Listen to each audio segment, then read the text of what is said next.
بسم الله الرحمن الرحيم كوتومي كوتومي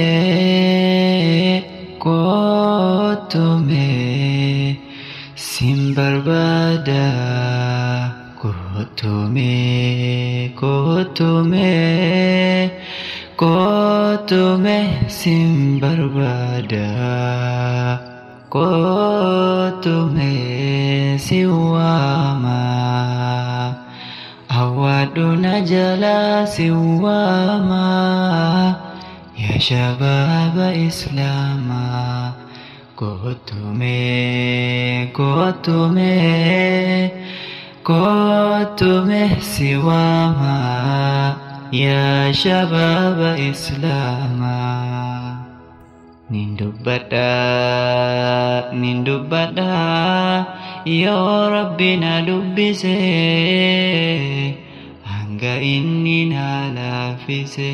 hanga inni nalafise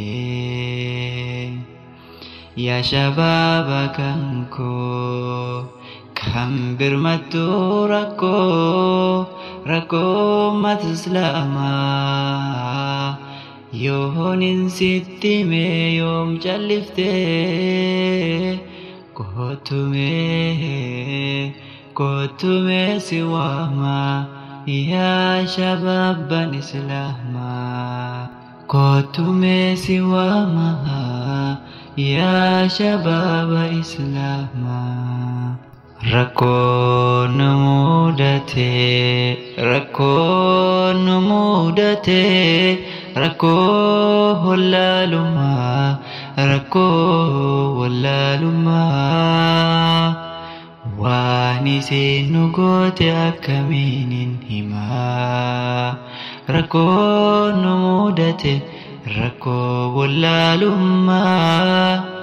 wani sinu gote akaminin hima wani sinu gote akaminin hima kotume ni barana maka kennatifana kotume ni barana maka kennatifana kotume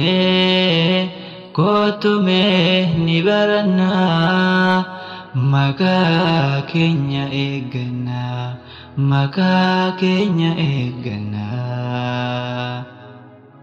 maka nutu islamatanu malumaf kan islamu marrabanu kotume hakan islamatana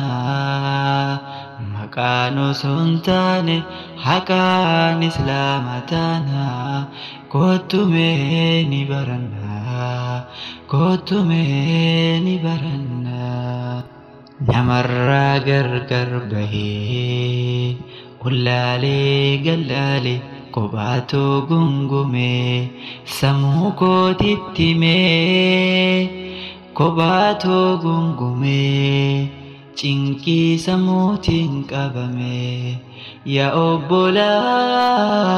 dhagette ansittime Yada keetiin kan dhibame yada keetiin kan dhibame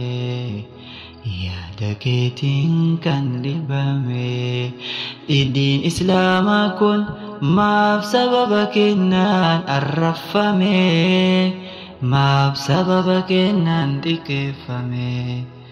obboleessa koo an sababa keetiin kan dhibame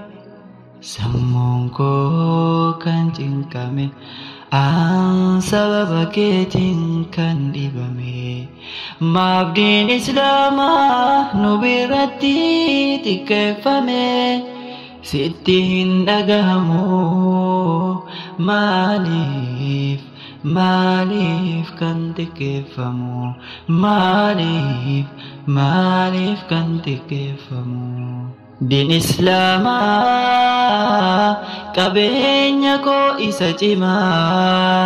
Din Islama kabenya ko isa cima